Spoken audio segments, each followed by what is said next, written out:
မိသားစုနဲ့ပြန်ဆုံဖို့ရေရွေရွေနဲ့နေတို့ကြာရှည်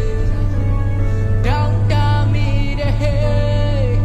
အိမ်ပြန်ရမယ်တနေ့လုပ်ငန်းများနဲ့တာဝန်ငါပြေငါအားလည်းရဲ့တွေ့ဖို့ရှာဖွေတောင်းတမိတဲ့ဟေးအိမ်ပြန်ရမယ်တနေ့အိမ်မများနဲ့ကျွန်တော်ဟာအတားကြီးခဲ့သွားမိဘများရဲ့ဝေးမှာဘဝကိုလှူရှာ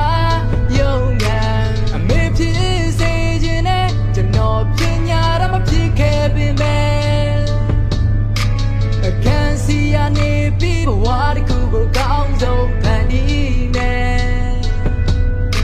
တခါတလေခက်ခဲတွေနဲ့လုံးစင်မပြေ